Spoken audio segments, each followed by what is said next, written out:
Cascadia. I'm Tom Vasel, and today we're talking about Dice Tower West. Now, Dice Tower West had, I don't know how many gamers were there exactly, around 2,000 to 2,500, somewhere in that range of people came and played a lot of games. Now, a lot of people brought their own games and played them. There were publishers there. There were demo games going off. The most popular game at the con, by far, at least as far as I can tell, was Ark Nova. We had 2 copies in the hot room. They were always being played. Many people brought their own copies. It was easily, for me, the most played game at the con. But I do have stats from the library there where people checked games out. So there was about, let me look here, there was 5,224 games checked out over the course of 5 days. So about 1,000 games per day. 1,252 different games were checked out. So even though the library has way more games than that, some games never get checked out. And 1,331 attendees checked the games out. So we're going to take a look at the top 10 most checked out games. Then I'll give you a little bit, few more other statistics. So first of all, number 10, the Quacks of Quedlinburg, which is amazing. This was checked out 19 times. And the reason I say it's amazing is because 2 copies of that were in the hot games area. In fact, there might be 3 copies of that. In fact, there was 3 copies of that because one, there was some deluxe upgrade cauldrons and stuff. That game is, and that's not a new game. I'm still impressed with how popular Quacks of Quedlinburg is. Number 9, Floiferous. This one I think because it's an easy, quick game to jump into. But I was a little surprised. This is one I would not have guessed was in the top 10. Number 8 I would have guessed, and that's Calico. Calico, cats, quills, whatever it might be. Very thinky game as you are pulling tiles from a bag, placing them out, trying to match patterns and colors. Number 7, the most popular party game. By the way, 8, 9, and 10 were all tied. They all were 19. Now we're going up to 20. The next 3 have 20. So these are not technically 7. I'm just putting them in order. Number 7, So Clover. This party game, really popular game at this point in time. As you are, it's kind of it is a cooperative party game. It's almost more of an experience as you write things on a clover and people have to put cards on, trying to figure out how those cards were aligned for you.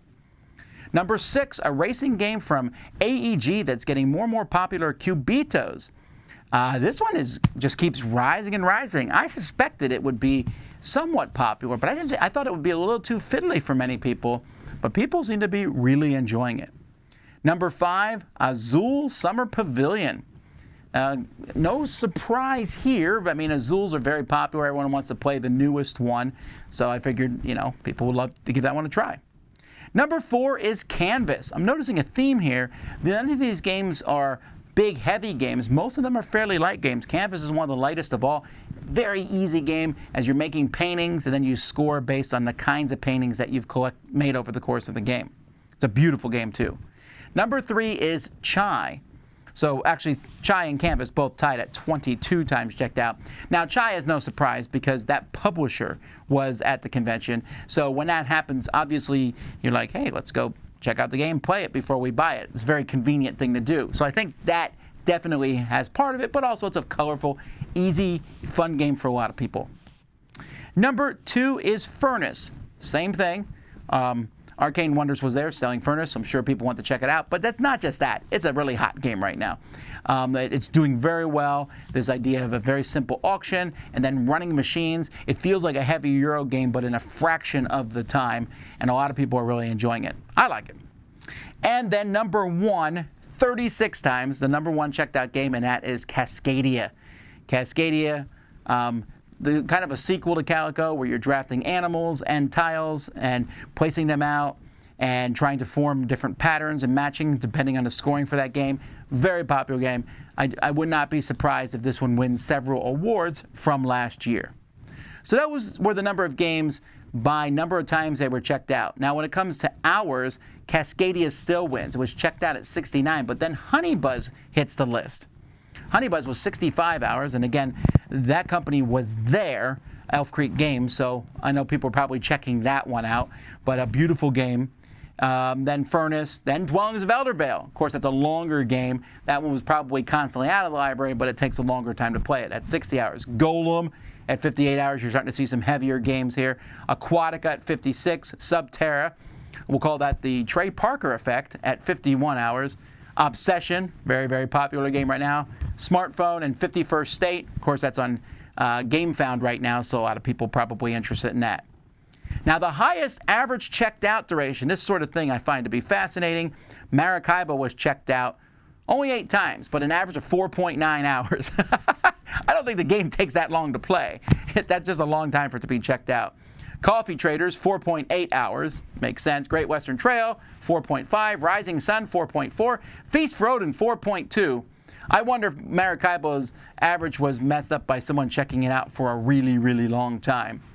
Galaxy Trucker, Kemet, Blood and Sand, Nemesis, Star Wars Outer Rim, and A Feast for Odin wrap up that list. Oh, never mind.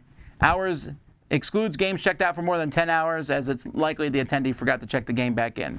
And don't forget to check games back in. Please, other people want to play them.